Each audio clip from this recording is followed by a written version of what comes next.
Hi guys, I'm Engineer Andrew again and this is Daily Dose of Construction. At ngayong araw, ituturo ko sa inyo kung paano ba or ano ba ang engineering behind post-tensioning. Kaya ito na, let's go!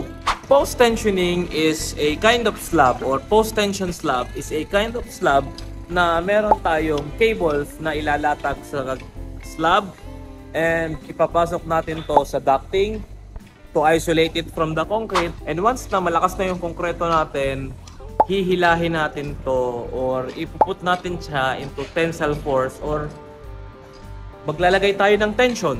Kaya nga siya tinawag na post-tension slab. Ibig sabihin, after concrete, ite-tension mo siya. Almost the same siya nung mga pre-stress concrete na ginagamit natin sa mga tulay. Kung kilala nyo si Sico Adventure, si Kahasag, di ba? Meron sila dong girders at meron sila dong mga long beams. Yun ay pre-stress. Ang pinagkaiba naman nun, sa pre-stress, hihilahin mo na yung tendons, tapos tsaka mo bubuhusan. Pag matigas na yung konkreto, tsaka mo ngayon gugupitin yung cable para magsiksikan sila at maging mas matibay. So, itong post-tensioning, medyo kabaliktad siya. So, ito ay after. Now, how post-tensioning works? It is working by changing the profile of its height. Anong ibig kong sabihin? Pagdating sa support, matataas yung height ng post-tension natin. At pagdating naman sa mga mid-span or yun dun sa area na wala kang support, mababa yung post-tension natin.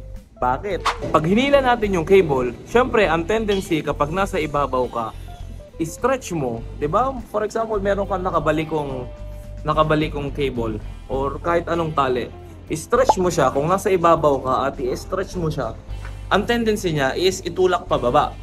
Ngayon, kung nasa ilalim ka naman, vice versa, ang tendency niya ay itulak pataas yung slab na binubuhat niya. So, ngayon, ang tanong dyan, bakit pag sa support, nasa ibabaw tayo? Yun ay dahil ang support or yung mga columns, vertical structure, yan ay binubuhat niya yung slab natin.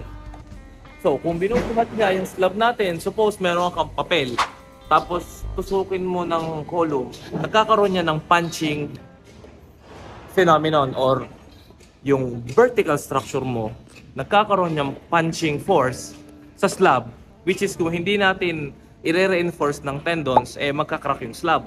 Isa pa, dahil may punching phenomenon or sabihin na natin may punching shear na nangyayari sa mga support, or specifically sa mga columns, nagkakaroon tayo ng punching reinforcement, which is ayan, along the way i-explain ko kung ano yung mga yan at kung paano ba gumagana yan.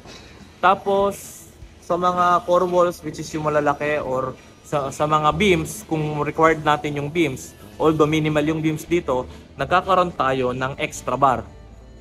It is to reinforce our slab dun sa upward force na ginagawa nitong mga support na to. So, dahil tinutulak nung support or nung kahit anong vertical structure yung slab mo pataas, kailangan natin ng counter force na pababa. So, kaya yung post tension natin sa support ay nasa ibabaw.